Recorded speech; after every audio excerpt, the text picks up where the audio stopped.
नमस्कार, स्वागत है आपका। आप देख रहे हैं इंडिया न्यूज। मैं हूं आपके साथ रोहित पुनेठा। लोकसभा चुनाव के नतीजे अभी आए भी नहीं हैं, लेकिन विपक्ष को ईवीएम में गड़बड़ी का डर अभी से सताने लगा है। विपक्षी दलों ने एकजुट होकर ईवीएम के खिलाफ अपनी आवाज बुलंद की है। विपक्ष चाहता है कि काउंटिंग के समय वीवीपैट का मिलान भी कराया जाए।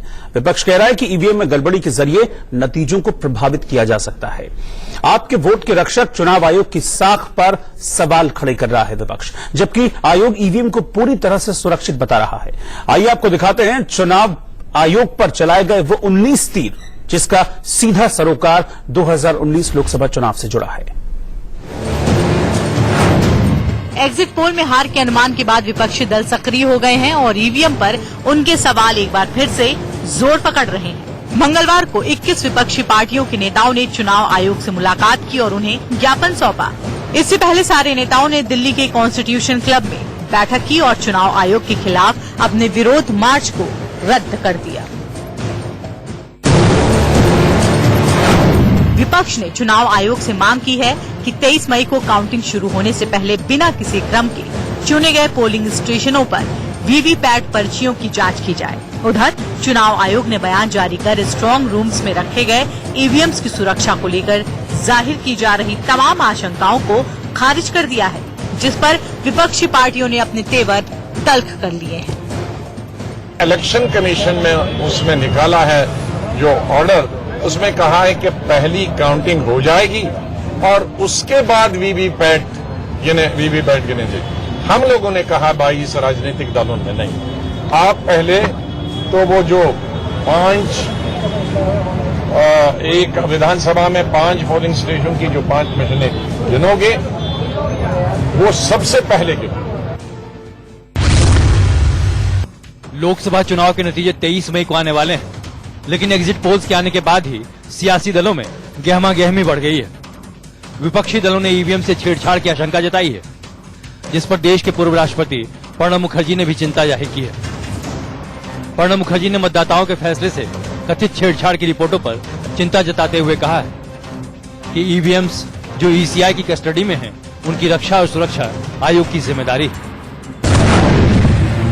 अन्य वर्गों के साथ साथ खासकर मुस्लिम समाज के लोगों को अपना एक तरफा वोट सपा को न देकर केवल अपनी एकमात्र हितैषी पार्टी बहुजन समाज पार्टी को ही देना है। ये वही बयान है जिसके बाद चुनाव आयोग ने बीएसपी सुप्रीमो मायावती पर 48 घंटे के लिए बैन लगा दिया था, जिससे इत्तेफाक नहीं रखते हुए मायावती ने प्रेस कॉन्फ्रेंस कर चुनाव आयोग को कटघरे में ला खड़ा कर दिया और आरोप लगाया था कि चुनाव आयोग ने पीएम और अमित शाह को खुली छूट दे रखी है और उनके साथ सौतेला व्यवहार किया जाता है। कांग्रेस को अली पर, सपा बसपा को अली पर विश्वास है, हमें भी बजरंग बली पर चुनाव आयोग ने यूपी के सीएम योगी आदित्यनाथ को इसी बयान के लिए नोटिस जारी करते हुए उनके चुनाव प्रचार पर 72 घंटे का बैन लगा दिया था। मेरठ में यूपी के सीएम योगी आदित्यनाथ ने बीएसपी-एसपी गठबंधन पर तंज कसते हुए कहा था, अगर आपको अली पसंद है तो कोई बात नहीं, ले जाइए, हमें तो बजरंग बली ही चाहिए।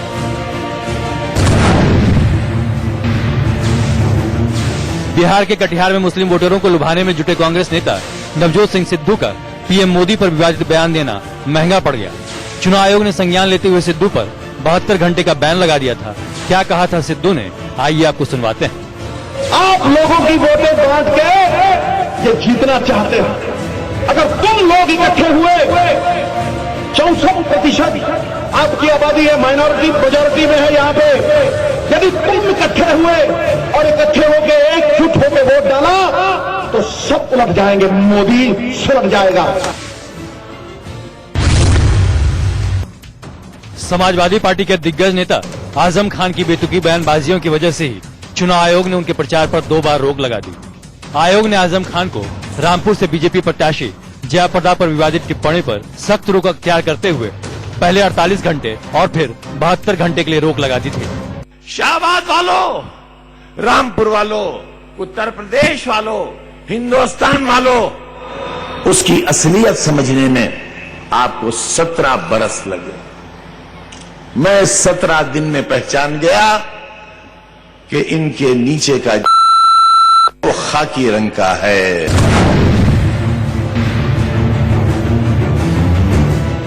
केंद्रीय मंत्री और सुल्तानपुर से बीजेपी उम्मीदवार ने वोट की अपील करते करते एक ऐसा बयान दे दिया जो उनके गले की फांस साबित हो गया। मेनका गांधी ने मुस्लिम वोटरों को लेकर विवादित बयान दिया था, जिस पर चुनाव आयोग ने उन्हें नोटिस जारी करते हुए जवाब मांगा था। ये जीत आपके बिना भी होगी, आपके साथ भी होगी, तो उसके बाद जब आप काम के लिए आएंगे तो वही होगा मेरे साथ। समझ गए आपको? भोपाल से बीजेपी की लोकसभा प्रत्याशी साध्वी प्रज्ञा सिंह पर चुनाव आयोग ने 72 घंटे का बैन लगाया था। दरअसल प्रज्ञा के बाबरी मस्जिद पर दिए बयान को लेकर सियासत गर्म हो गई थी। प्रज्ञा ने कहा था कि बाबरी मस्जिद ढहाने का उन्हें अफसोस नहीं बल्कि गर्व होता है, जिस पर चुनाव आयोग ने आईपीसी की धारा 188 के तहत उन्हें दोषी मानते हुए 72 घंटे का बैन लगा दिया था। सुप्रीम कोर्ट ने 15 अप्रैल को चुनाव आयोग से कथित रूप से भड़काऊ भाषण देने वाले नेताओं के खिलाफ की गई कार्रवाई पर सवाल पूछा था, जिसके बाद उसी दिन आयोग ने बीएसपी प्रमुख मायावती, एसपी नेता आजम खान, यूपी के मुख्यमंत्री योगी आदित्यनाथ और केंद्रीय मंत्री मेनका गांधी को उनकी सांप्रदायिक टिप्पणियों के लिए प्रचार पर रोक लगाने का आदेश दिया था, जिसके बाद सुप्रीम कोर्ट ने चुनाव आयोग की तारीफ करते हुए कहा था, ऐसा लगता है जैसे आपकी शक्तियां वापस आ गई।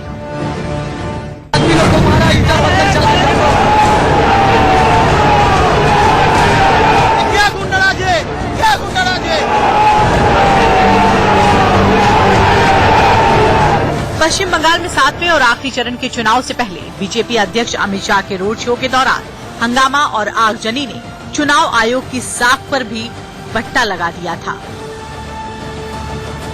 शाह ने इसे तृणमूल कांग्रेस और ममता बनर्जी की साजिश बताया। साथ ही ईश्वर चंद विद्यासागर की मूर्ति तोड़े जाने का ठिकरा भी टीएमसी पर मढ़ दिया। हम तो रोड के बाहर थे, अगर गेट इंटैक्ट है तो अंदर जाकर किसने तोड़ा? अंदर से तो टीएमसी के लोग पथराव कर रहे थे, टीएमसी के लोग कैरोसिन बॉम्ब फेंक रहे थे, टीएमसी के लोग लाठी और सलिया लेकर बाहर आ रहे थे। गेट अगर टूटा नहीं है, गेट बंद है, तो ईश्वर चंद्र विद्यासागर जी की प्रतिमा जो कॉलेज के अंदर है। चुनाव खत्म होते ही बीजेपी अध्यक्ष अमित शाह और पीएम मोदी ने प्रेस कॉन्फ्रेंस की। अमित शाह ने साफ कह दिया कि बंगाल हारता देख ममता बनर्जी नए हथकंडे अपना रही थी। बंगाल हिंसा इसका सबसे बड़ा उदाहरण है। श्रीमती ममता बनर्जी का आरोप है कि हिंसा भारतीय जनता पार्टी कर रही है। मैं ममता बनर्जी को एक बात बताना चाहता हूं कि आप सिर्फ 42 सीटों पर चुनाव लड़ रही हैं। भारतीय जनता पार्टी देश के हर राज्य में चुनाव लड़ रही है और हर राज्य में अलग अलग पार्टियों के खिलाफ, कांग्रेस पार्टी के खिलाफ, स्थानीय दलों के खिलाफ हमारा मुकाबला है, मगर कहीं पर भी हिंसा नहीं होती है। और 6 के 6 चरण में पश्चिम बंगाल में हुई हिंसा, आगजनी, तोड़फोड़ को लेकर पीएम मोदी के तेवर तल्ख दिखे। पीएम मोदी ने इन सबके पीछे पश्चिम बंगाल की मुख्यमंत्री ममता बनर्जी को सीधे तौर पर जिम्मेदार बताया। पीएम मोदी ने आरोप लगाया कि टीएमसी के गुंडों ने ईश्वर चंद विद्यासागर की मूर्ति तोड़ी है, लेकिन बीजेपी सरकार उसी जगह पर ईश्वर चंद की पंचधातु की एक भव्य मूर्ति की स्थापना करेगी और टीएमसी के गुंडों को जवाब देगी। मैं ये भी कहना चाहूंगा कि ईश्वर चंद्र विद्यासागर जी के विजन के लिए समर्पित हमारी सरकार उसी जगह पर पंचधातु की एक भव्य मूर्ति की स्थापना करेगी और टीएमसी के गुंडों को जवाब देंगी।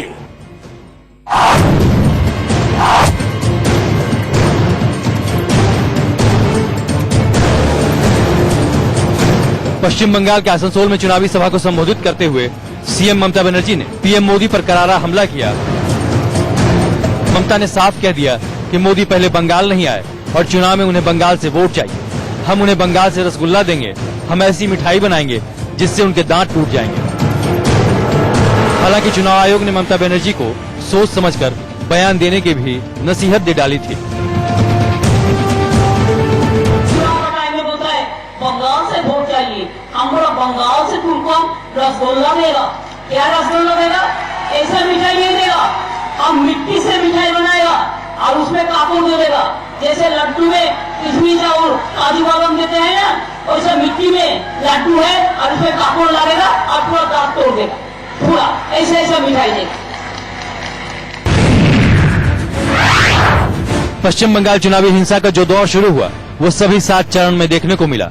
आलम ये कि बंगाल में चुनाव से पहले चुनाव आयोग ने बड़ा फैसला लेते हुए 24 घंटे पहले ही 16 मई की रात चुनाव प्रचार पर रोक लगा दी। यही नहीं, चुनाव आयोग ने डायमंड हार्बर से 2 अधिकारियों की छुट्टी करने के साथ सीएम ममता बनर्जी के करीबी सीआईडी के एडीजी राजीव कुमार और गृह सचिव आत्रेय भट्टाचार्य को भी उनके पद से हटाया। From 10 p.m. on 16/5/2019 and till the conclusion of poll on 19/5/2019. This would probably be the first time when ECI has invoked Article 3 to 4 in this manner, but it may not be the last in cases of repetition of lawlessness and violence which vitiate the conduct of polls in a peaceful and orderly manner. Lok Sabha चुनाव की तारीखों का ऐलान होने से पहले ही विपक्ष ने वीवीपैट और ईवीएम को लेकर पुराने राग अलापने शुरू कर दिए थे। कांग्रेस समेत 21 विपक्षी दलों ने सुप्रीम कोर्ट में ईवीएम और वीवीपैट की पर्चियों के मिलान को लेकर याचिका भी दाखिल की।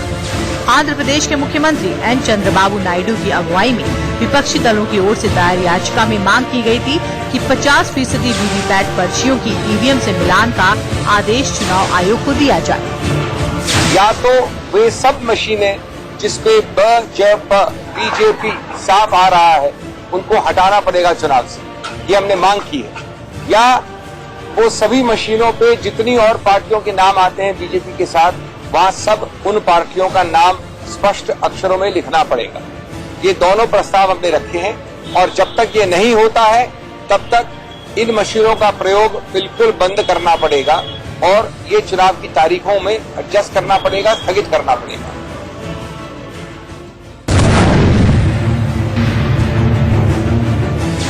लोकसभा चुनाव की तारीखों का ऐलान होने से पहले ही विपक्ष ने वीवीपैट और ईवीएम को लेकर पुराने राग अलापने शुरू कर दिए थे। कांग्रेस समेत 21 विपक्षी दलों ने सुप्रीम कोर्ट में ईवीएम और वीवीपैट की पर्चियों के मिलान को लेकर याचिका भी दाखिल की। आंध्र प्रदेश के मुख्यमंत्री एन चंद्रबाबू नायडू की अगुवाई में विपक्षी दलों की ओर से दायर याचिका में मांग की गई थी कि 50% वीवीपैट पर्चियों की ईवीएम से मिलान का आदेश चुनाव आयोग को दिया जाए। या तो वे सब मशीनें जिसपे बीजेपी साफ आ रहा है उनको हटाना पड़ेगा चुनाव से, ये हमने मांग की है,